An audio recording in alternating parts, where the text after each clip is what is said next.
ज्योति जी भोपाल से। राधे राधे। महाराज जी आपके चरणों में कोटि कोटि प्रणाम।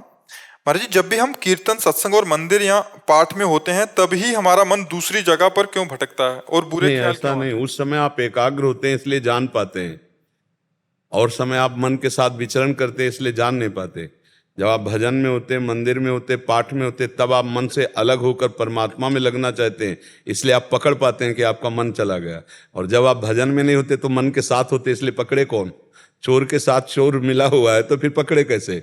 पकड़े तो जब उससे अलग हटकर। तो जब आप भजन में होते हो और फिर भागता है तब आप पकड़ पाते हो। जब आप पाठ में होते हो या भगवत चिंतन में होते हो फिर मन भागता है तब आप पकड़ पाते हो। भागता तो हर समय है, लेकिन जिस समय आप भजन में नहीं होते उस समय आप उसके साथ होते हो। ये विषयी पुरुष, ये जो धर्म विरुद्ध आचरण करें, उनको पता थोड़ी है कि हमारा मन हमारे साथ धोखेबाजी कर रहा है। वो तो मन जैसा कर रहा है वैसा कर रहे हैं, बड़े मौज का अनुभव करते हैं कि जैसा हम मन में आता है वो खाते हैं, वो पीते हैं, वो करते हैं। यार हम परम स्वतंत्र हैं, वो मन के तदात्म में हैं। और जब आप भजन में लगते हो तब उस मन से कूड़ा करकट निकलता है, तो गंदी गंदी बातें वो बाहर निकलती हैं। आपको लगता है इस समय मन गंदी गंदी बातें क्यों सोचता है? सोचता नहीं। जैसे झाड़ू लगती है, अब यहाँ गंदगी नहीं दिखाई दे रही, लेकिन अभी हटाया जाए और सोहनी लगाया जाए तो कूड़ा निकलेगा, पोछा लगाया जाए तो गंदा हो जाएगा कपड़ा। तो ये नाम जप है, ये जो अध्यात्म है, ये मन को निर्मल करता है। तो जब हम भजन में लगते हैं तो हमारे अंदर की मन की गंदगी निकलती है, और उस समय मन जब भागता है तो हम चूंकि एकाग्र हो रहे हैं तो हमारी पकड़ में आ जाता है। और जब हम विषयों में ही खेलते होते हैं तो मन को पकड़ नहीं पाते हैं। भजन करने से मन की गंदगी निकलती है। तो जब हम भजन में बैठेंगे तो आप देखना उस समय वो गंदी बातें जो है वो निकल रही, तो साधक न जानने के कारण परेशान हो जाता है। हम उसको बिल्कुल आधुनिक शब्दों में समझाया कि जैसे हमें कोई मैसेज डिलीट करना है, तुम्हारे सामने आएगा ना, सामने ही तो आता है ना, तभी तो हम उसको डिलीट करते हैं। ऐसे ही हमारे मन में ये बहुत पुरानी चिप है, बहुत जन्मों के भरे हुए हैं, काम क्रोध लोभ मोह मद मत्सर। तो हो सकता है कि 1 करोड़ बार वही काम की वृत्ति की मैसेज आवे। एक डिलीट किया फिर वही काम, फिर वही डिलीट करो, फिर वही काम।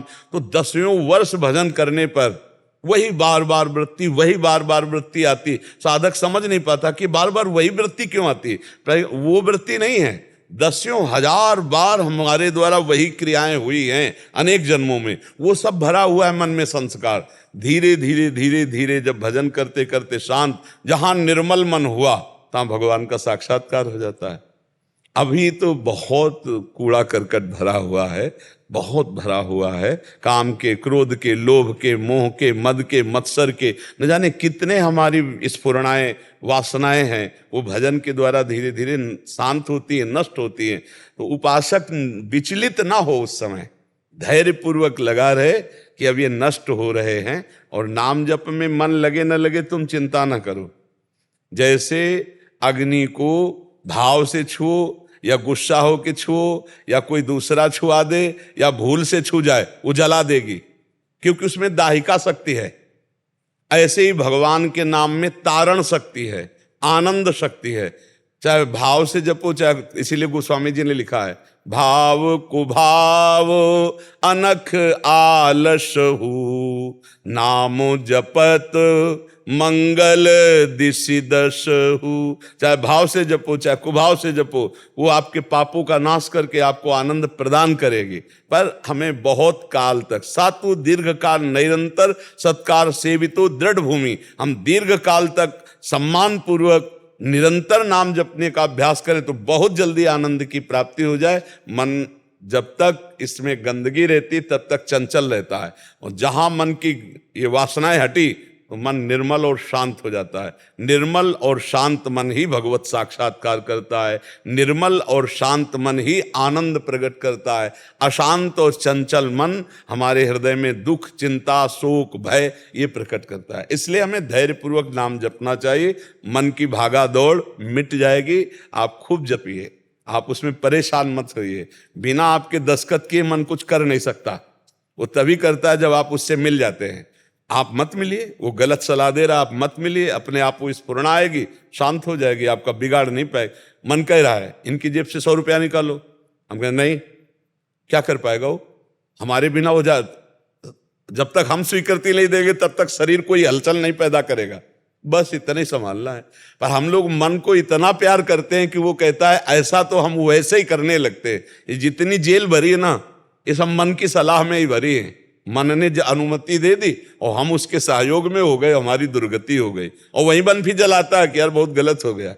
अगर न ये बात मानता तो आज जेल में ना होता, फिर वो रोता है। तो हमें लगता है पहले से सत्संग के द्वारा, शास्त्र स्वाध्याय के द्वारा हम अपने मन को कंट्रोल करना सीखें। अगर मन कंट्रोल हो गया तो सब बात बन गई। जितना दुख है इसी मन के द्वारा दिया हुआ है, जितनी गंदी बात है इसी मन के द्वारा फेंकी हुई है। हम इसी को सुधार लें। मन निर्मल, वैसे गांव की भाषा में कहते हैं मन चंगा तो कटौती में गंगा, नहीं कहते। अगर तुम्हारा मन पवित्र है तो कहीं जाने की जरूरत नहीं है, और मन अपवित्र है तो कहीं चले जाओ, वो सब जगह अपवित्रता ही फेंकेगा। इसलिए मन को पवित्र करने के लिए हम बार बार, इसलिए हमारे हर उत्तर में नाम जप जरूर होगा। आप नाम जप कीजिए, नाम जप कीजिए, क्योंकि नाम ही सर्व पापों का नाश करके आपको पवित्र करेगा। ये कलिकाल है, यहाँ दूसरा साधन नहीं होने वाला। होम, ध्यान, यज्ञ ये सब अब नहीं होने वाला। बहुत इस समय और किसी साधना से सिद्धि नहीं प्राप्त होगी, एकमात्र भगवान का नाम है। ये कलिकाल मलायतन मन कर देख विचार, श्री रघुनाथ नाम बिन नाही नान आधार। एकमात्र भगवान का नाम जप करो, सब मंगल हो जाएगा। राज चुग जी इंदौर से। राधे राधे। राधे राधे महाराज जी। महाराज जी, सब्र और संतोष कैसे प्राप्त करें? जब तक भगवान का आश्रय नहीं होगा तब तक नहीं हो सकता। किसी व्यक्ति, वस्तु, स्थान के आश्रय से संतोष नहीं होता। अगर 100 की चाहत है, 100 मिल जाए तो 1000 की चाहत हो जाएगी। 1000 मिल जाए तो लाख की चाहत, लाख मिल जाए तो करोड़ की चाहत। रुपये से संतोष नहीं हो सकता। किसी व्यक्ति के भरोसे से धैर्य नहीं हो सकता, क्योंकि वो सीमित बल वाला, सीमित विचार वाला, सीमित देह वाला। हमको धैर्य और विश्वास दिला दे ऐसा नहीं। असीम बल वाला, सर्वत्र व्याप्त, सर्वशक्तिमान। जब तक भगवान का आश्रय नहीं लिया जाता तब तक हमारा धैर्य और हमारा संतोष जागृत नहीं होता। भारी से भारी कष्ट में भी धैर्य रहता है, भगवान हमारे साथ हैं। भगवान है ना, संभाल देंगे, वो सब संभाल देंगे। हमारा दृढ़ विश्वास भगवान के चरणों में हो, भक्ति हो, तो धैर्य और संतोष आ जाए। हर परिस्थिति में संतोष रहेगा। कबहूं कहों या रहनि रहोंगो, श्री रघुनाथ कृपालु कृपाते, साधु स्वभाव गहोंगो, जथा लाभ संतोष सदा, काहू सो कछु न चाहोंगो। आया ना, संतोष सदा। बिन संतोष न काम न साही, अछत काम सुख सपने नाही। ये संतोष धन तब आता है जब भगवान का भरोसा हो जाता है। सब धन धूरि समान, इनका कोई महत्व नहीं। जब आवे संतोष धन, ये सबसे बड़ा धन है। संतोष से ही कामनाओं का नाश होता है, और जिसकी कामनाएं शांत हो गई वही महापुरुष है, वही भगवान को प्राप्त कर लेता है, वही परमानंद को। यहाँ सब कामनाओं में परेशान है। देखो, कामनाओं का जाल बिछा हुआ, ये हो जाए, ये हो जाए, ये हो जाए। और जब संतोष आएगा, शांति आ जाएगी। ये भगवान से आएगी, किसी व्यक्ति, वस्तु, स्थान से नहीं आती। चाहे जितना बड़ा पद हो, उसे संतोष नहीं, उसे शांति नहीं। वो तुम्हारे सामने दिखाई देगा बहुत सुखी है, लेकिन जब हम लोगों से मिलते हैं तब पता चलता है। और शास्त्र सम्मत है, कभी भोगों से किसी को संतोष नहीं हुआ, कभी भोगों से शांति नहीं। त्यागात शांति अनंतरम, त्याग में शांति है, भगवान से संतोष है। जिसके प्राप्त कर लेने के बाद कुछ प्राप्त करना बाकी नहीं रहता, वो भगवान है। भगवान का जब बल होता तब धैर्य होता है। ठीक है, अभी भगवान की इच्छा से विपत्ति है, लेकिन कल संपत्ति भी हो जाएगी, उनकी कृपा। तो हमारा धैर्य, जब हमारा भगवान से संबंध नहीं रहता तो हम विचलित हो जाते हैं। अब क्या होगा, अब तो हम मर गए, अब तो हमारा सब कुछ बिगड़ गया। तभी लोग फिर शरीर नष्ट करने लगते हैं, धैर्य छूट जाता है। छोटी छोटी बातों में लोग अपने शरीर का नाश कर ले। जैसे एक विद्यार्थी फेल हो गया, एक खिलाड़ी हार गया, कई तरह के हैं। हर प्रयास करने के बाद नौकरी नहीं लग रही, नौकरी लगते लगते भी नहीं लग पाई, मतलब बहुत सी समस्याएं। नौकरी लग गई, सब कुछ हो गया, बढ़िया ब्याह हो गया, लेकिन संबंध सही नहीं हुआ, अपूरा शांति। बिना भगवान के भजन के पाप नष्ट नहीं होता, और जब तक पाप रहता है तब तक कामनाएं, अशांति, दुख बना रहता है। और अशांतस्य कुतः सुखम, जिसका चित्त ही अशांत है, कहाँ सुख मिल सकता है। बहुत सावधान। इसीलिए अध्यात्म के बिना मृत जीवन है, मरा हुआ जीवन है। सांसारिक जीवन कोई जीवन है, अध्यात्म से खिला हुआ जीवन अध्यात्म ही सब कुछ है। अध्यात्म के बिना कुछ नहीं। तो धैर्य, संतोष, शांति, आनंद, ये सब अध्यात्म में है, भगवान के चरणों में। किसका प्रश्न था, समझ पा रहे हो आप बच्चा? मनोज कुमार जी दिल्ली से। राधा वल्लभ श्री हरिवंश। गुरुदेव, मैं YouTube के माध्यम से पिछले कुछ महीनों से आपके एकांतिक वार्तालाप और सत्संग से जुड़ा हूँ। आपके एकांतिक वार्तालाप में जीवन को जीना और राधा नाम से सभी समस्याओं का समाधान हो जाता है और ईश्वर को पाने के लिए नाम रूपी नौका का सहारा मिल गया है। गुरुदेव भगवान, मन में एक जिज्ञासा है कि धर्म और पंथ में क्या भेद है, जबकि सभी धर्म प्रेम और भाईचारे की शिक्षा देते हैं, लेकिन सभी धर्म का पालन करने वाले अपना धर्म श्रेष्ठ समझते हैं। देखो, इसमें एक बात ये देखनी है कि यदि हम अपना धर्म श्रेष्ठ नहीं मानेंगे तो हमारी रति नहीं होगी। तो सबको जो जहां चल रहा है वो एक ही परमात्मा, ऐसा समझो। जैसे यमुना जी हैं तो घाट अनेक हैं, लेकिन यमुना जी तो एक ही है ना। ऐसे ही पंथ अलग हैं, धर्म अलग हैं, लेकिन वो तत्व जैसे परमात्मा कहते हैं, ईश्वर कहते हैं, भगवान कहते हैं, जो जो अपने भाषा में बोले। कोई अंग्रेजी में उसे गॉड कहता है, कोई उर्दू में उसे पुकारता है, कोई हिंदी में पुकारता है, लेकिन वो एक ही तत्व है। उसके मिलने के मार्ग अलग अलग हैं। अच्छा, अपना मार्ग अपने लिए श्रेष्ठ होना ही चाहिए। अगर नहीं होगा तो रति नहीं होगी, हमारी आसक्ति नहीं होगी। लेकिन हम अपने मार्ग को बड़ा करके दूसरे के मार्ग की निंदा करना, वो सच्चा परमार्थिक नहीं, वो अज्ञानी है। हमारे लिए हमारा मार्ग श्रेष्ठ है, आपके लिए आपका मार्ग श्रेष्ठ है, आपके लिए आपका मार्ग श्रेष्ठ है, क्योंकि सब उसी श्रेष्ठ की ही तरफ तो जा रहे हैं ना, उसी श्रेष्ठ की ही उपासना तो कर रहे हैं ना। लेकिन हमारे लिए हमारा मार्ग श्रेष्ठ है। अगर हम अपना मार्ग श्रेष्ठ नहीं समझेंगे तो हमारी रति नहीं होगी, हमारी आसक्ति नहीं होगी। और भगवान ने भी कहा, स्वधर्मो निधनो श्रेया पर धर्मो भयावहा। हमारे लिए हमारा धर्म जो छोटा कहा जाए तो भी हमारे लिए महान है, दूसरे का बड़ा धर्म जो कहा जाए वो हमारे लिए भय देने वाला है। हमें अपने धर्म में स्थित रहना है, अपने मार्ग में स्थित रहना है, पर किसी की निंदा नहीं करनी। अगर निंदा करते हैं तो आप अपने ही इष्ट की निंदा करते हैं, क्योंकि वो दूसरा तो है नहीं, वो वही है। उसके मार्ग चलने के अलग हैं, लेकिन जहां गोता लगाएंगे वो यमुना जी एक ही है, वो आनंद सिंधु भगवान एक ही है।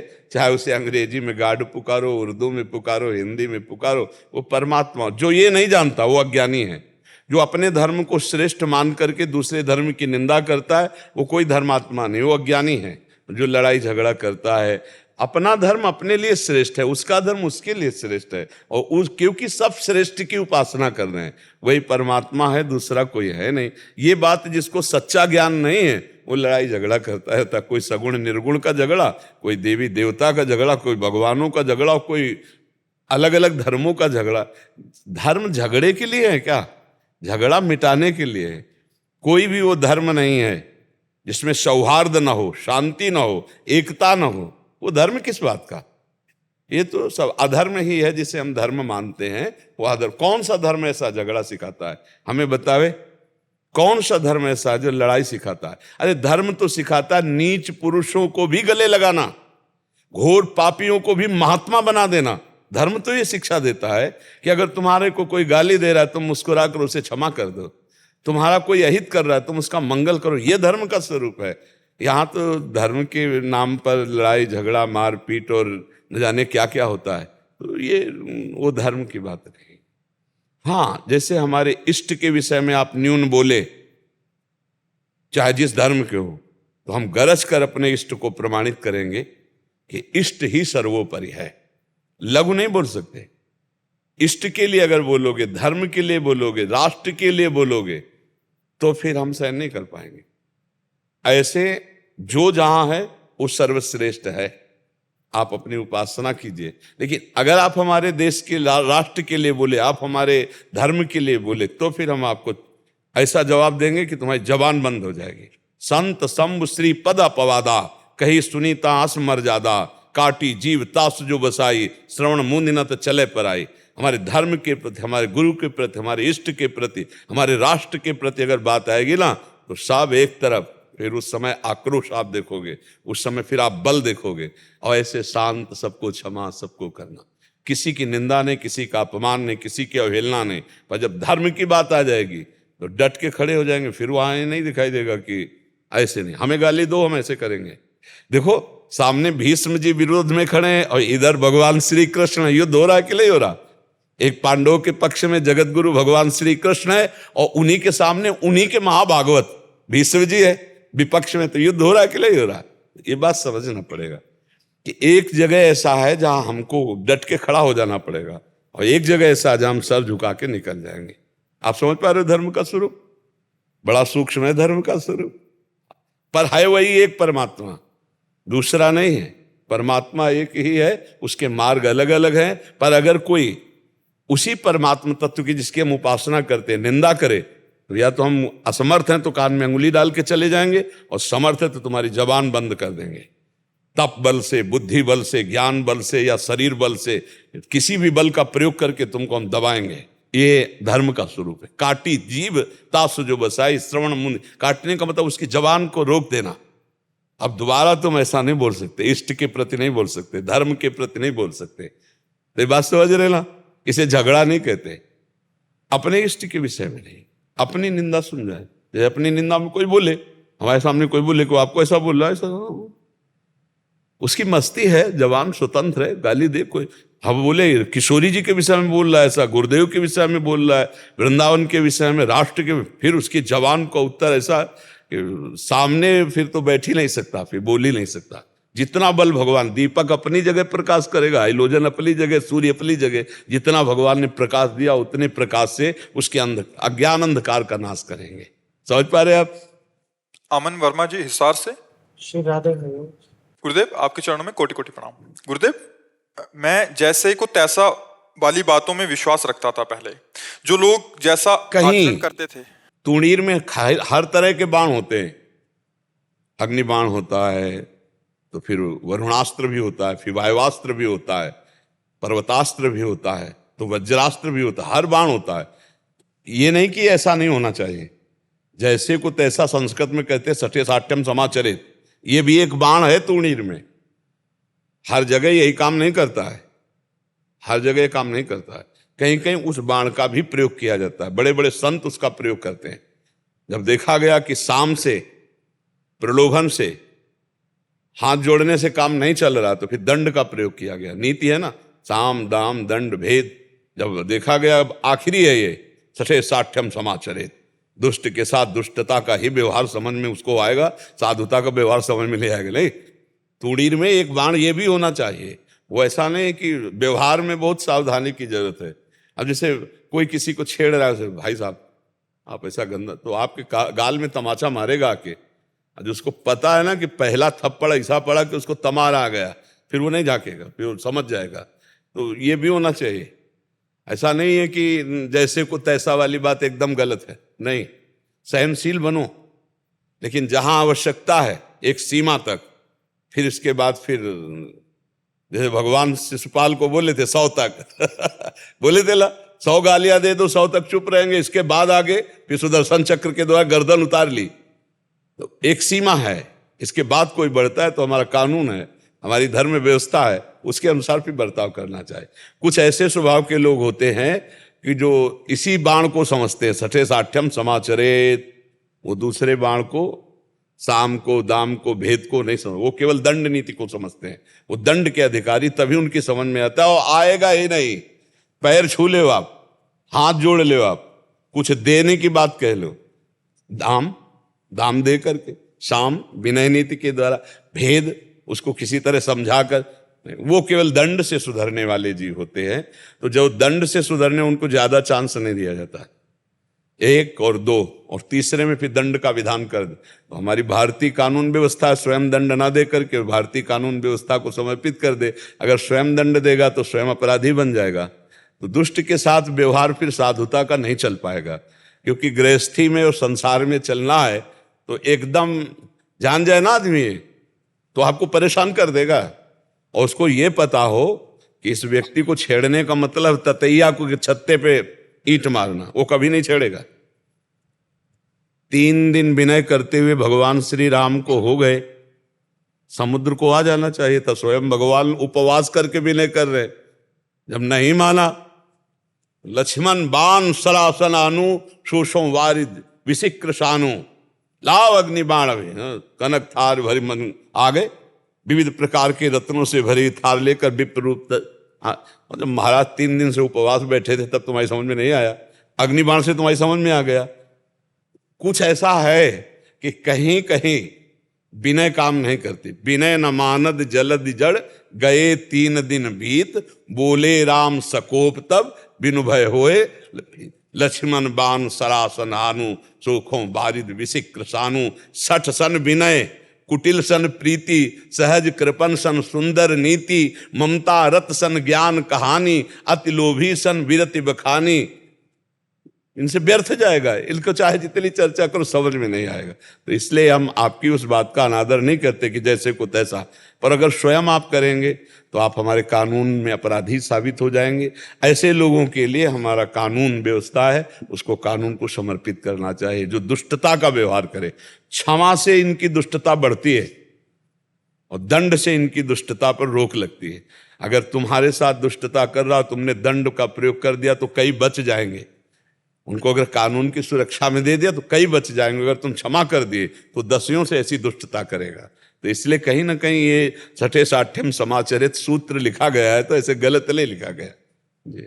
महाराज जी, जो लोग जैसा आचरण करते थे वैसे ही जवाब देता था पहले, लेकिन रात को जलन और पछतावा होता था कि मुझे ऐसा नहीं करना। हाँ, पवित्र हृदय का ये लक्षण है, पवित्र हृदय का ये लक्षण है। ऐसा अपने जहां तक हो तक सहन करना चाहिए। पर हम इसलिए कह रहे हैं कि आज जो वर्तमान में समय चल रहा है, लोग व्यसन, व्यभिचार, गंदी वृत्तियों वाले, वो विनय, साधुता, शास्त्र, इनकी भाषा नहीं समझते हैं, नहीं समझेंगे। उनको भाषा वही समझ में आती है जो जैसा स्वरूप हो उसके अनुसार। हाँ, जहाँ जरूरत है इसकी तो इसकी भी जरूरत है, और जहाँ जरूरत है नजर टेढ़ी करने की वहाँ नजर टेढ़ी करने की जरूरत है। पर अपने को अपराधी साबित ना होने देना, ऐसे कोई आचरण ना करना कि कानून के द्वारा हम अपराधी साबित हो जाए, ऐसे सावधानी से चलना चाहिए। बकाया हम इस बात पे राजी हैं, भगवान राम 14 वर्ष के लिए वनवास गए विशेष उदासी, लेकिन सारंग धनुष और तूणीर पास ही रहा। आप विचार करके देखो, आदेश था 14 वर्ष के लिए विशेष उदासी स्वरूप, तपस्वी स्वरूप, पास ही रहा। भगवान परशुराम जी निरंतर तपस्या में रत रहे, लेकिन भगवान शंकर जी से प्रदत्त फरसा पास ही रखा। बड़े बड़े महान जो वीर योद्धा धर्म रक्षक हुए, तो धर्म की रक्षा के लिए कहीं ना कहीं दंड विधान की भी आवश्यकता है। अगर भगवान को देखो तो सुदर्शन चक्र है, गदा है कौमुदी, तो ये सब धारण किए नहीं धारण किए। तो ये तो इस समय तमोगुणी और रजोगुणी वृत्तियों की बाहुल्यता है। सतोगुणी साधुता, इस भाषा को समझना तो किसी सत्संगी के बस में हो सकता है। जो सत्संग सुनता है, शास्त्र स्वाध्याय, वो इस भाषा को समझ सकता है। नहीं, इस भाषा को आजकल नहीं समझा जाता, उसे कमजोर माना जाता है जो ऐसे बात करता है। जो ऐसे बात करता है उसका उपहास उड़ाया जाता है। आज का समय जो है ना, हाँ, तो ये अंदर से रखे, लेकिन नजर में दम होनी चाहिए। हमारा धर्म, हमारा राष्ट्र, ये हमारा जीवन है, हमारा प्राण है। हमको इस पर कि कोई हमारे राष्ट्र पर आतंक करे तो हम सहन कर लें, नहीं, फिर उसके लिए हमें प्राण देना पड़े तो सहज में। हमारे धर्म के लिए, हमारे गुरुजनों के लिए, हमारे इष्ट के लिए, तो ये थोड़ा होना चाहिए, इतना तो होना चाहिए। यशपाल अरोड़ा जी। राधा वल्लभ श्री हरिवंश। महाराज जी, कुछ वर्ष पहले दास का ठाकुर जी के प्रति काफी झुकाव था। अब दास का मन ठाकुर जी के प्रति न लगकर मोह माया में लग रहा है। इतने वर्षों बाद दास को भक्ति मार्ग में काफी उन्नति कर लेनी चाहिए थी, जबकि दोबारा कैसे आऊं महाराज? चूक हो रही है, संभालो इसको। देखो, मटकी में अगर 1-2 छेद हो जाएं वो कभी भरेगी नहीं। उन छेदों को देखो, उन दोषों को देखो जो तुम्हारी भक्ति रूपी रस को हटा दिए। कोई न कोई भोग ऐषणा, कोई न कोई इंद्रियों की स्वतंत्रता, मनमानी आचरण या कोई अपराध प्रवृत्ति जो धर्म मार्ग में नहीं होनी चाहिए, वही हमारी भक्ति को क्षीण कर सकती है, अन्यथा नहीं। वो रात दिन बढ़ना चाहिए। प्रतिक्षण वर्धमानम प्रेम का मार्ग है, भक्ति का मार्ग है। कम कैसे हो गया? इसका मतलब छिद्र है। जैसे चलनी में गैया दुहे और दोस्त दैव को दे, हर गुर कहो न माने तो अपनो ही फल ले। कोई न कोई हमारी इंद्रिय विलासिता, कोई न कोई मनमानी आचरण, कोई न कोई ऐसी त्रुटि है, और वो आप जानते हैं। ऐसा नहीं कि आप नहीं जानते हैं। जब आप साधक हैं तो निरीक्षण परीक्षण करते हैं तो आप जानते हुए भी कोई गलती कर रहे हैं जो आपकी भक्ति की हानि करने वाली, उसका सुधार करने के लिए भगवान से प्रार्थना करो, नाम जप करो। नाम जप के बल से ही हम अपने ज्ञान का प्रयोग कर पाएंगे, नहीं तो जानकारी बनी रहेगी, गलतियां होती रहेंगी। बहुत ज्ञान है आजकल लोगों को, बहुत ज्ञान है, लेकिन प्रयोग नहीं है। क्यों? क्योंकि भजन नहीं है। अगर भजन नहीं है तो प्रयोग नहीं कर सकता। ज्ञान सबको है, किसी के भी हाथ जोड़ करके उपदेश ले लो अभी आप, वो तो सीधे ब्रह्म ज्ञान के नीचे बात नहीं है। तो उस ज्ञान का प्रयोग क्यों नहीं? कल हम चर्चा एकांतिक में कर रहे थे कि कौन नहीं जानता कि राम नाम सत्य है। जहां शरीर छूटता है तो पूरे गांव में हल्ला मचता है, राम नाम सत्य। वो लेके जाते हैं ना, गांव के सैकड़ों लोग पीछे लगे रहते, राम नाम सत्य। अरे पकड़ना, कितनी बढ़िया ज्ञान की बात कह रहे। सत्य बोलो मुक्त है राम नाम सत्य, कौन पकड़? लेकिन उसको एक गाना गीत बना लिए हैं और जाके फूंके आते हैं, और उनको ये ज्ञान नहीं होता कि यही दशा हमारे शरीर की होगी, जिसके कारण हम नाना प्रकार के पापाचरण कर रहे हैं। उस शरीर की तो अंतिम दुर्दशा ये है कि जला दिया जाएगा। और सत्य वस्तु तो सब कोई बोल रहा है, राम नाम सत्य, भगवान का नाम सत्य। तो पकड़ना सत्य को। उमा कहूं मैं अनुभव अपना, सत हरि भजन जगत सब सपना। चौपाई तो बहुतों को याद होगी, लेकिन आचरण में उतारना कठिन। तो सत्य मानिए, भक्ति मार्ग में यदि हमारी कमजोरी हो रही तो हम अब जांच करें, हमारे अंदर कोई छिद्र है, छिद्र दोष जो हमारे भक्ति रस को छीण कर रहा है। अब उसको स्वयं निरीक्षण परीक्षण करें, भगवान को साक्षी करके स्वयं जज बने अपना। तो जो गलत है उसको प्रायश्चित करे, उसका सुधार करे, नियम ले। अब लो नशानी अब ना नशे हो, आगे बढ़ जाओगे। भगवान बड़े कृपालु हैं। हमारे प्रभु का ऐसा स्वभाव है कि विमुख भये निमिषौ न अकृपा, जब चितए तब वैसे। सन्मुख होकर हम उनकी स्तुति कर रहे हैं तो वो जैसे दिखाई दे रहे ना, विमुख होकर गलत आचरण बन गया फिर देखा तो वैसे। जन अवगुण प्रभु मान न काऊ, दीन बंधु अति मृदुल स्वभाव।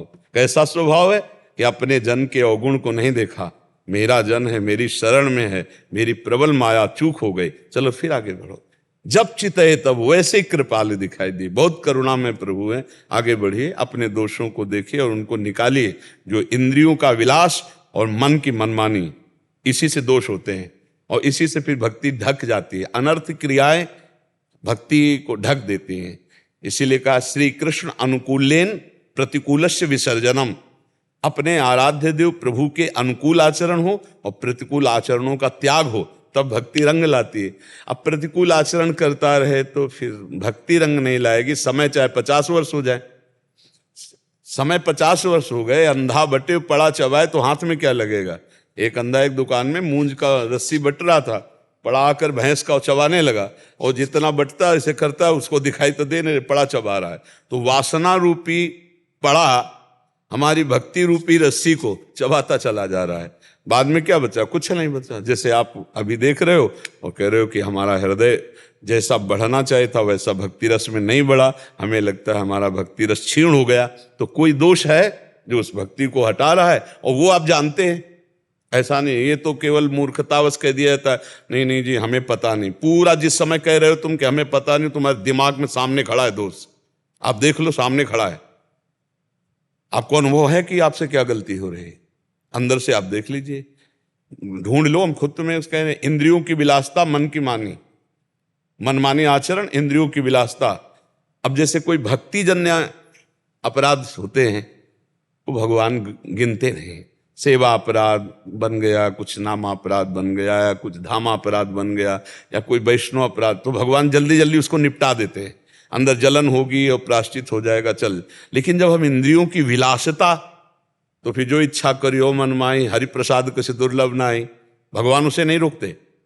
जैसे बच्चा खिलौनों में आनंदित हो रहा है तो माँ झांक के देख लेती है, आनंदित है, आनंद। जब वो खिलौनों में खेलने से रोएगा तब फिर वो अगला अपनी गोद में उठा करके माँ अपना स्तनपान कराएगी। तो हरि देख रहे हैं कि आप भोगों में राजी हो तो खेलो खिलौनों में। और अगर जिस दिन खिलौनों को छोड़कर रुदु सुश्रम राजन कृष्ण दर्शन लालसा, तो भगवान कृपा करके अनुभव करा देंगे कि वो आपके हृदय में ही बैठे हुए हैं। तो नाम जप करो, अपनी कमियों को अपने सामने लाओ और एक एक करके भगवान की कृपा बल से उनको ढूंढ ढूंढ कर, जैसे झाड़ू लगाते हैं, पोछा लगाते हैं, ऐसे हम एक एक कमियों को हटाते हैं तो हमारा हृदय निर्मल हो जाता है। और निर्मल जन मन सो मोहि पावा। जहां मन निर्मल हुआ भगवत प्राप्ति होगी। समझ पा रहे हैं आप? रितेश परमार जी, कर्नाटक से। गुरुदेव, आपके चरणों में कोटि कोटि प्रणाम। महाराज जी, मेरी 1 महीने पहले आपसे ब्रह्मचर्य के विषय में वार्ता हुई थी। आपने कुछ नियम दिए थे और 1 महीने बाद आने की आज्ञा भी दी थी। महाराज जी, मैंने स्वयं से तो कोई चेष्टा नहीं की महाराज जी, पर कब्ज और अपने आप वीरपात थी, बहुत परेशानी हो रही है और उत्साह भी नहीं। हाँ, क्या होता है कि जैसे नवीन बच्चे, हमने कई बार मतलब ये सावधानी बताई है कि गेहूं की फसल जब गलेत में वो काट ले तो न दाना होगा ना भूस होगा पर्याप्त, और वही फसल परिपक्व हो जाए तो मनोअन्न पैदा हो जाएगा। अब ये छोटे छोटे बच्चे 13 वर्ष 14 वर्ष 15 वर्ष 18 वर्ष के, इन लोगों ने घर्षण क्रिया के द्वारा ऐसे अपने अंगों को शिथिल कर लिया है, ऐसा अपना जीवन बर्बाद कर लिया है कि वीर शक्ति का क्या होता है, एक अभ्यास होता है। जैसे आपने 1 दिन का अभ्यास बना लिया तो 2 दिन बहुत सहन होगी, तीसरे दिन निकल जाएगी, अपने आप निकल जाएगी। गलत अभ्यास, गलत अभ्यास, वही आप जिसे स्वप्न दोष कहते हो, जिसे स्वयं ही वीरपात कहते हो, वो गलत अभ्यास से हुआ है। आपकी नस नाड़ियां इतनी दुर्बल हो गई, कुछ क्षमता नहीं रख रही वीर शक्ति को रोकने की। तो हमें लगता है कि हम अगर कोई गलती ना करें और वर्ष 1.5 वर्ष इंतजार करें, दंड बैठक मारें, 2-3 किलोमीटर दौड़ लगाएं, जैसा हमने बताया, खान पान शुद्ध रखें, तो वो धीरे धीरे धीरे अंतराय बढ़ता जाएगा। आप देखना, अंतराय बढ़ता चला है, जैसे कि 2 दिन में, फिर 4 दिन में, फिर 6 दिन में, फिर ऐसे 40 दिन में धीरे धीरे अंतराय बढ़ता, फिर ऐसा होता है कि ठीक हो जाता है। अगर कोई हरकत गलत ना करे तो ठीक हो जाता है, ये पक्का ठीक हो जाएगा, आप उसके विषय में चिंता न करें। पर ये अभ्यास अभी आपको लंबे समय तक झेलना पड़ेगा, क्योंकि आपने छोटी अवस्था में गलत आचरणों के द्वारा वीरपात आदि दोष जो किए, जिससे घर्षण क्रिया आदि है, तो उससे नस नाड़ियां शिथिल हो जाती है। और आज हमारी समाज में ये तो बिल्कुल बहुत ही गंदगी फैल रही है। ये तो मतलब आप लोग सत्संग सुनकर सावधान हो गए, नहीं तो नष्ट हो जाओगे।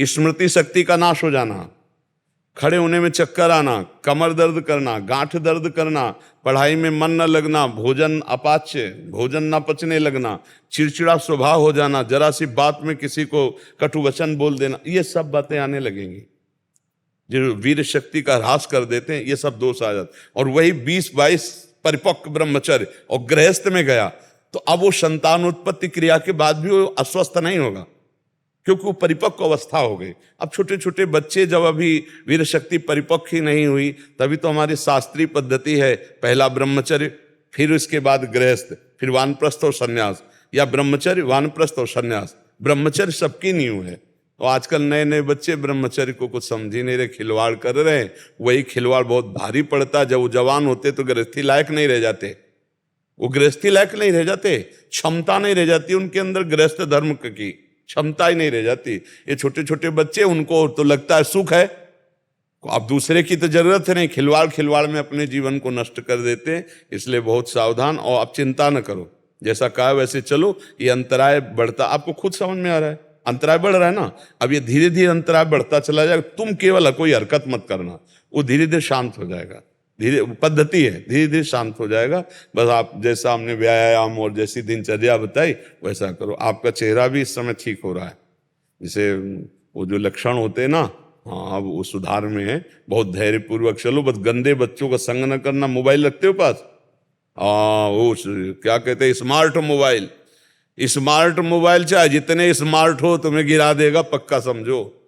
क्योंकि उसमें देखने सुनने की इच्छा हुई, गलत आचरण वाली बातें देखी, बच्चे भ्रष्ट हो जाते। छोटे छोटे बच्चों में गंदी गंदी आदतें आ रही। अपने परिवार वाले जो अपने बच्चों को उन्नति चाहते हैं उनको बचावें, नहीं तो संकोच ना करें। प्रायः इस विषय की चर्चा नहीं की जाती, क्योंकि संकोच किया जाता है क्या इस विषय की चर्चा। हमें लगता है माता पिता को चाहिए कि अपने बच्चों को बैठालकर दोस्तवत बात करें, जैसे मित्र से बात की जाती ना, कि देखो ऐसी कोई बात हो तो हमें बता दो, ऐसी गंदी बात मत करना, इससे तुम्हारी बड़ी हानि है। चाहे बच्चा हो चाहे बच्ची है, जो गर्ल फ्रेंड बॉय फ्रेंड, ये जो गंदी बातें चली ना, मिल करके उन बच्चों से उनके जीवन को सुधारो। नहीं, केवल पढ़ाई से कुछ नहीं होता, बिल्कुल किसी काम के नहीं रह जाएंगे। स्मृति शक्ति नष्ट, चेतना शक्ति जब क्षीण होने लगती है ना, तो फिर वो नशा करने लगते हैं, फिर और नष्ट हो जाते हैं। हमें लगता है माता पिता को चाहिए अपने बच्चों से थोड़ी देर समय दें। पैसा कमाना ये सब कुछ नहीं है, आधा घंटा कम से कम अपने बच्चों के पास बैठे उनसे प्रेम का व्यवहार करें। माता पिता का व्यवहार तो है ही, एक दोस्त का व्यवहार करें, उनसे बात करें, उनको ऐसा लगने लगे कि पापा से हम बात करेंगे तो हमारी समस्या का समाधान हो जाएगा। ऐसा ना हो कि पापा जान जाएंगे तो मार डालेंगे। इतना भय नहीं देना चाहिए बच्चों को। बच्चों को इतना प्यार देना चाहिए कि उनको लगे कि मेरी हर समस्या का समाधान मेरी मम्मी है, मेरे पापा है। तो वो अपनी गलतियां जब सामने रखें, आप उनका अध्यात्म के द्वारा, बुद्धि के द्वारा अगर संभालें तो बच्चे उन्नतिशील हो जाएंगे। तो ये छोटे छोटे बच्चे जो गंदे आचरणों में जा रहे हैं, माता पिता को चाहिए संकोच ना करके उनसे खुल के बात करके और उनकी इन कमियों को सामने रखकर उनको संभाला जाए, नहीं तो आगे उनका जीवन चरित्र बहुत बिगड़ जाएगा, फिर वो संभल नहीं पाएंगे। सोच शक्ति खत्म हो जाती है। जब 20 वर्ष तक अगर बचा ले गए तो फिर वो गृहस्थी में भी जाएंगे, कुछ उनका बिगड़ने वाला नहीं। 20 वर्ष के पहले ब्रह्मचर्य बहुत घातक है नाश करना। और आजकल 13, 14, 15 वर्ष की अवस्था से ही बच्चे इधर उधर सब करने लगते हैं। तो माता पिता को चाहिए, गुरुजनों को चाहिए, टीचर को चाहिए ऐसी शिक्षा दे। अब ऐसी डॉक्टर लोग शिक्षा देते हैं। हमको बच्चों ने बताया कि डॉक्टर लोग ऐसी शिक्षा देते हैं कि ऐसा करने से स्वास्थ्य बढ़ता है। अरे कैसे स्वास्थ्य बढ़ता है? जो ब्रह्मचर्य नहीं हो स्वास्थ्य बढ़ जाएगा? ये बहुत गलत गलत शिक्षाएं देते हैं। कुछ ऐसे सीरियल हैं, कुछ ऐसी मतलब फिल्में हैं जिनके देखने से बच्चों को प्रोत्साहन मिलता है गलत कार्यों के लिए, उनको प्रोत्साहन मिलता है ब्रह्मचर्य त्याग का। तो ब्रह्मचर्य त्याग से किसी को लाभ मिले ऐसा आज तक तो हमने नहीं। हाँ, गृहस्थ धर्म के अनुसार वो फिर जब सयाने हो जाए तब बच्चापन में बहुत संयम से चलना चाहिए। तुषार जी कानपुर से। राधे राधे। राधे राधे महाराज जी। महाराज जी, एकांतिक वार्तालाप के माध्यम से जाना कि प्रभु स्वयं से स्वयं में खेल रहे हैं। प्रभु ने अपना विस्तार सृष्टि रूप में किया है। अगर ऐसा है महाराज जी, तो फिर मनुष्य रूप में भी प्रभु ही हैं और फिर उनको स्वयं का विस्मरण कैसे हो गया महाराज जी? यही माया है, यही माया है। स्वयं की ही तो जानकारी करनी है और किसकी जानकारी करनी है? आत्मा क्या है? आप ही तो है ना। आप ही आप हैं और आप ही आप हैं।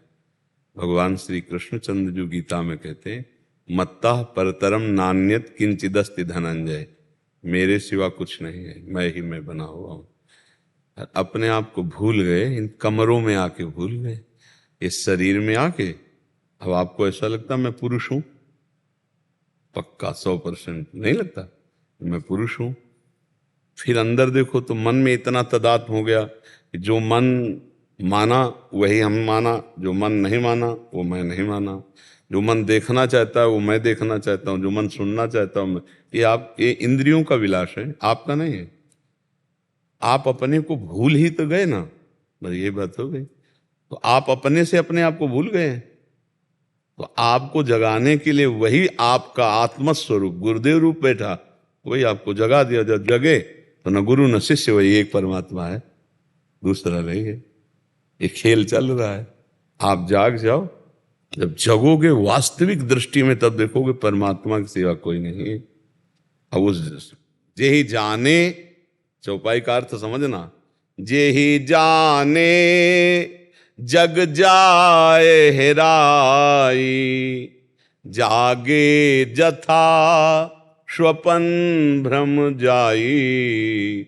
जिसके जानने से ये संसार खो जाता है। कैसे? जैसे आप स्वप्न में देख रहे थे बहुत कुछ, जब आपको जगा दिया गया तो कुछ नहीं था, न स्त्री न पुरुष न भोग न विलासता न दुश्मन न मित्र न संसार, कुछ नहीं था।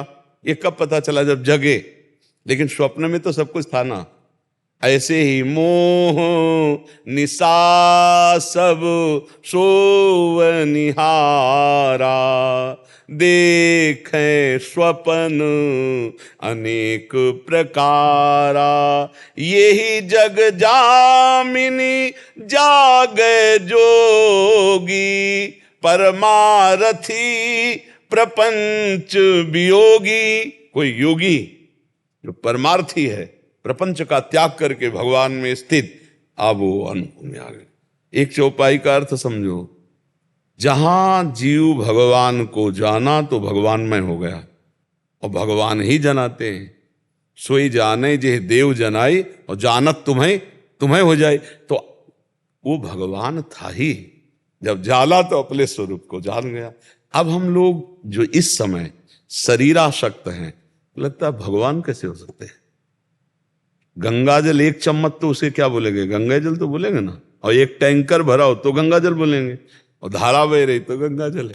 तो हम अंश है ना भगवान के, तो भगवान का अंश पूर्णमदः पूर्णमिदं पूर्णात् पूर्णमुदच्यते पूर्णस्य पूर्णमादाय पूर्णमेवावशिष्यते। उस परमात्मा का जो अंश बचा ना वो भी पूर्ण ही है, पर हम अपूर्ण हैं शरीर के अभिमान के कारण, माया के बंधन में बंध गए। हम ही अपनी द्वारा माया, जैसे वो देखा है मकड़ी अपने मुंह से ही पूरा जाला रचती है, उसी में फंस जाती है। बस बस ऐसे ही है, हम अपने जाल में ही फंस गए, अपने ही रचे हुए जाल, बंधे कीन बरकट की लाई, अपने जाल में फंस गए। इसमें पक्का बच्चा कोई संशय नहीं है। यदि हम व्यवहार का त्याग करके आंतरिक और परमार्थ को देखें तो वही परमात्मा बैठा हो। आप कौन हैं, आपकी सत्ता ही नहीं। जब आपका परिचय पूछेंगे तो आप शरीर का परिचय बताएंगे, आप अपना परिचय नहीं बता। जो आपका परिचय है वो परमात्मा का परिचय है, जो परमात्मा का परिचय है वो आपका परिचय है। आप जो परिचय दे रहे हो वो प्रकृति का दे रहे हो, ये प्रकृति के द्वारा रचा शरीर है। और ये जहाँ जन्मा वहाँ की बात कहोगे, आप अपना नाम बताओगे, आप अपनी हाइट ऊंचाई फिर सब, ये जितना है सब प्रकृति का परिचय दे रहे हो, परमात्मा का परिचय नहीं। आप में जो बिजली है, पावर है, वो परमात्मा है। ये बात समझना होगा। ये पहली बार प्रभु जी जब सृष्टि बनी महाराज जी, तो उसके बाद कैसे ये विस्मरण, कैसे याद तो रहा होगा जब आप स्वप्न में कोई रचना देखते हैं क्या कि कहां से शुरुआत हुई है? बस ऐसे ही इसका ये स्वप्न है, दीर्घ स्वप्न है। आज तक कहीं तारीख लिखी हो किसी भी पुराण में, ग्रंथ में, सन संवत्सर, कि भगवान ने अमुक तारीख को, अमुक संवत्सर को, अमुक दिन को सृष्टि रची थी। जब सृष्टि रचना की बात आती है तो अनादि शब्द आ जाता है, और जब सृष्टि की बात आती है तो अनंत शब्द आ जाता है। अनादि और अनंत, कोई अंत नहीं पाया, कोई अंत नहीं पाया इस माया का। शुरुआत जैसे आप स्वप्न में क्या शुरुआत थी, तो आप केवल विचरण कर रहे हैं, कोई शुरुआत, और आपके सिवा स्वप्न में कुछ नहीं था। आप ही बाजार बने थे, आप ही स्त्री बने थे, आप ही पुरुष बने थे, आप ही मरने वाले बने थे, आप ही मारने वाले बने थे, आप ही समुद्र बन गए, आप ही डूबने वाले बन गए। जब जगे तब पता चला कि कुछ था क्या, कुछ नहीं था। आप तो आराम से एसी रूम में सो रहे थे, शरीर तो आपका एसी रूम में पड़ा था, लेकिन सब बिल्कुल ऐसे बच्चा। ये अनादि अनंत भगवान की माया है। ये एक भ्रम है। जैसे एक कई तरह के शीशे के महल में हो, शीशे के कई तरह होते ना, एक आपको बड़ा चौड़ा मुंह दिखा देगा, एक छोटा दिखा देगा, एक टेढ़ा दिखा देगा, कई शीशे होते ना। अब ऐसे शीशे से बना भवन हो तो आप अपने को ही देखकर भ्रमित हो जाएंगे कि इतने रूप के आदमी इसमें विराजमान है, और जबकि वो सब रूप आपके ही है। ऐसे ही माया का आकर्षण ऐसा है कि एक ही परमात्मा अनेक रूपों में भास रहा है।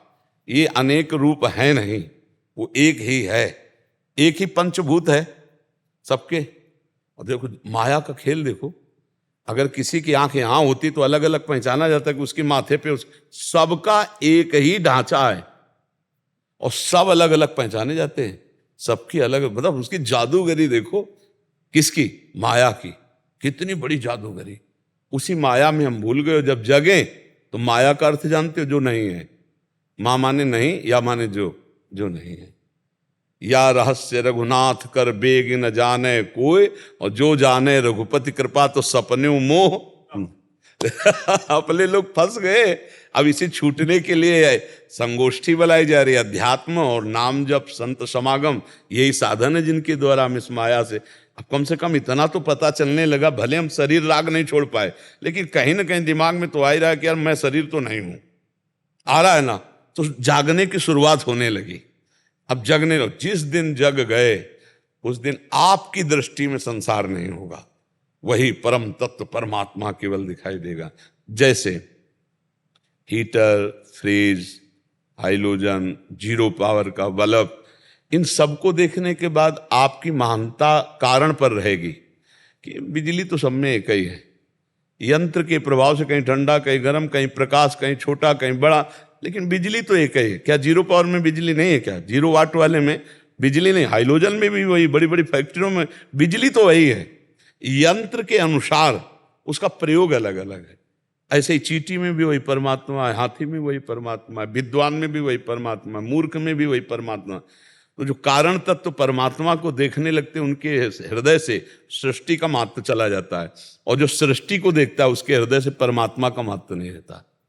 अब देखो, अपनी दृष्टि में सृष्टि है, स्त्री पुरुष जड़ चैतन्य अच्छा बुरा, तो परमात्मा का महत्व नहीं है। और जिसकी दृष्टि में परमात्मा है तो फिर इसका महत्व ले तो एक म्यान में दो तलवार नहीं रहती कहते हैं। तो बस हमारे दिमाग में अभी सृष्टि है, प्रकृति है, माया है, परमात्मा नहीं बैठा। और जब परमात्मा बैठ जाएगा तो माया प्रकृति संसार नहीं रह जाएगा। देखो गोस्वामी जी ने देखा, जड़ चेतन जग जीव जत सकल राम में जान, सबको भगवान देखा, सब में राम जी बैठे, यही देखा, जड़ में चैतन्य में सब में, जहां देखा वहां अपने सिया राम को देखा। सिया राम में सब जग जानी, सबको पूरा। हम कहाँ देख रहे हैं? हम स्त्री देख रहे हैं, पुरुष देख रहे हैं, दुष्ट देख रहे हैं, अच्छा देख रहे हैं, बुरा देख रहे हैं, तो हम परमात्मा नहीं देख पा रहे हैं। और जो परमात्मा देख लिया उसकी दृष्टि में सृष्टि नहीं रह जाती।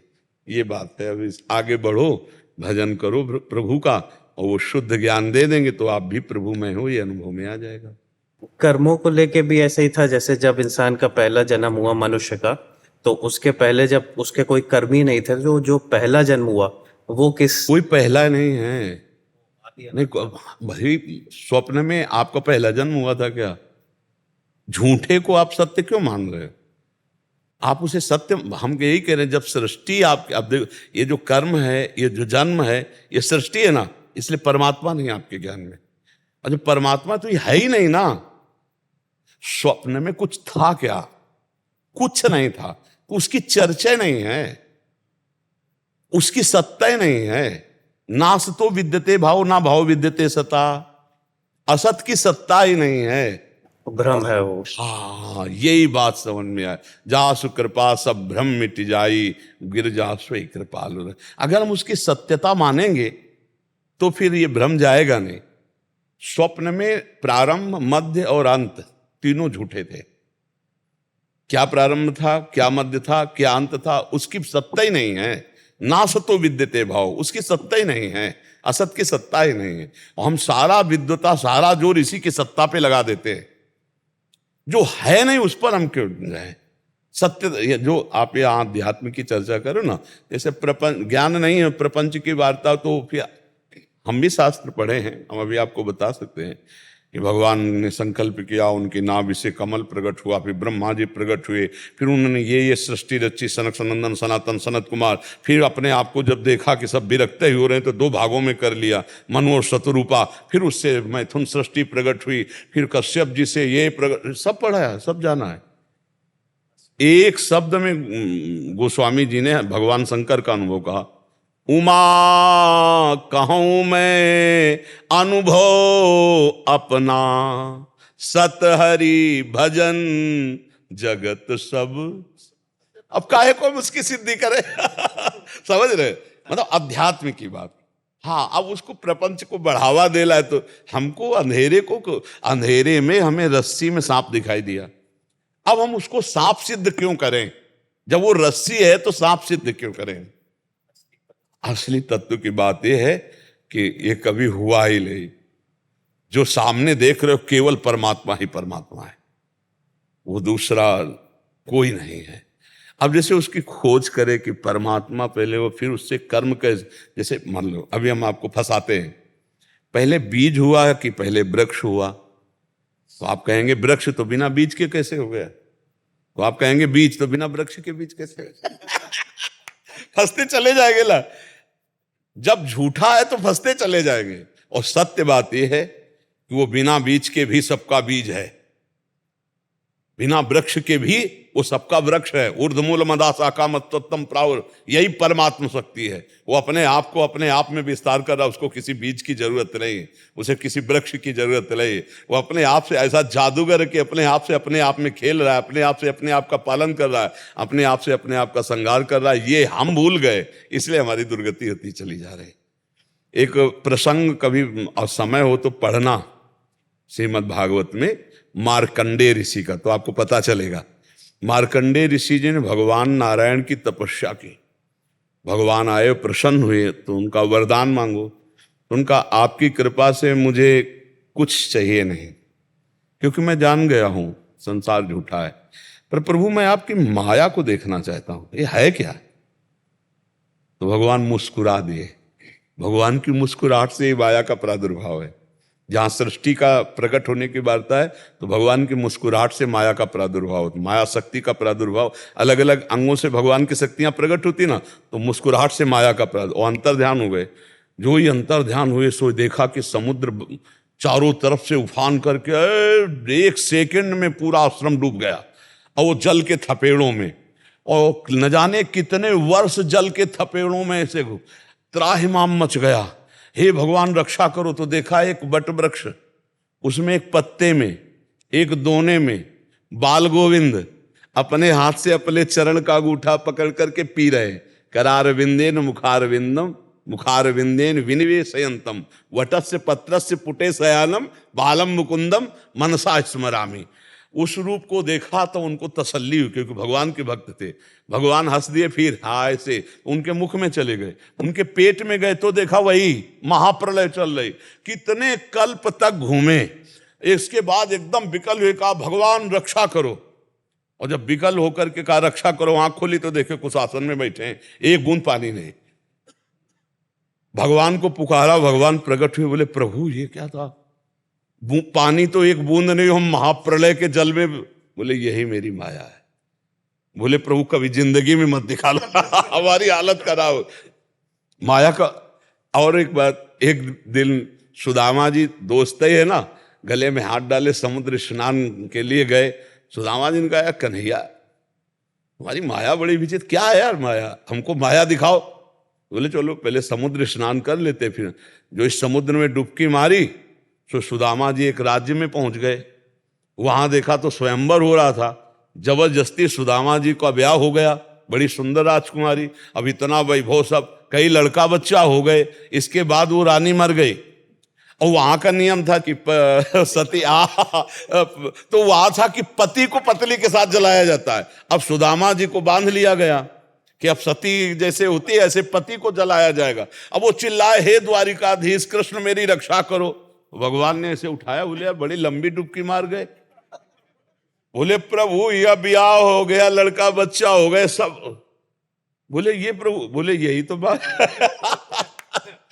कुछ नहीं, पूरा नगर हो गया, विवाह हो गया, लड़का बच्चा हो गए, और सब कहानी बन गई, और कुछ नहीं, केवल डुबकी मारे थे, कुछ नहीं, केवल आसन में बैठे थे, महाप्रलय का दर्शन कर लिया। मार्कंडेय ऋषि ने पढ़ के देख ले, कुछ नहीं भाई, यही खेल, यही बात समझ, न हम न तुम दफ्तर गुम, हम न तुम कुछ नहीं है, ये स्वप्न चल रहा है, और जब जगोगे तो तुम ही तुम होगे, हम नहीं होंगे। हम भी तुम हैं और तुम भी हम हो।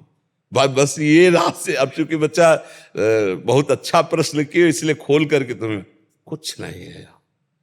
अब उसी को 3 प्रकार से हम जानना चाहते हैं, ज्ञान योग के द्वारा, अष्टांग योग के द्वारा, भक्ति योग के द्वारा। तो फिर उसकी अलग अलग पद्धतियां हैं, लेकिन जब जानकारी पक्की होगी तो एक ही होगी। जैसे ज्ञानी जानता है तो सर्वम खलमिदम ब्रह्म, और भक्त जानता है तो वासुदेवासुरमिति, मेरा इष्ट ही सब कुछ है। और ऐसे योगी देखता है तो सर्वत्र परमात्मा ही है।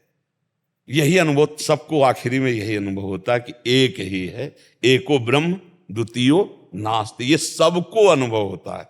भक्त को अनुभव होता है ब्रह्म नहीं, माया नहीं, नहीं जीव नहीं काल, अपनी सुदिना रहे एक रहो, एक ही पे आकर के। तो एक ही था, एक ही है, एक ही रहेगा। ये स्वप्न है, दीर्घ स्वप्न है। अगर इसको जान जाए तो फिर सब कुछ बात बन गई। जानने के लिए हमें मानवदेह मिला, संत समागम मिला है। बहुत अच्छा है। हम इसलिए प्रसन्न है कि नवयुवक होकर आप अध्यात्म दर्शन की तरफ बढ़ रहे हो। भगवान बुद्धि शुद्ध करें और आगे बढ़ो, इसका लाभ लो। मनुष्य जीवन का लाभ यही, नहीं तो नवीन अवस्था में विषयों में लोग भ्रमित होकर अपने जीवन को नष्ट कर देते हैं। राधा राधा राधा राधा राधा राधा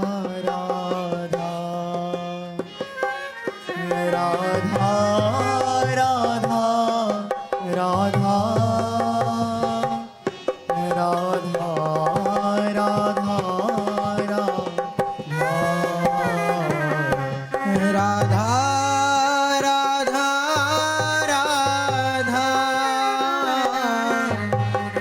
राधा राधा राधा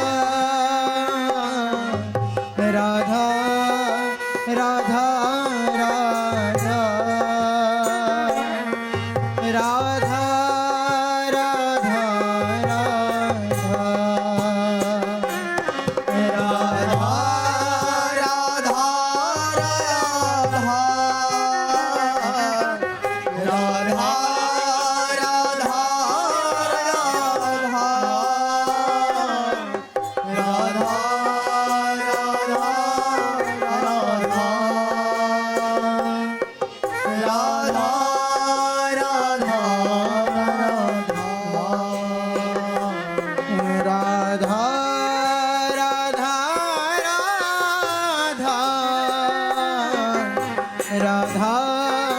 राधा राधा राधा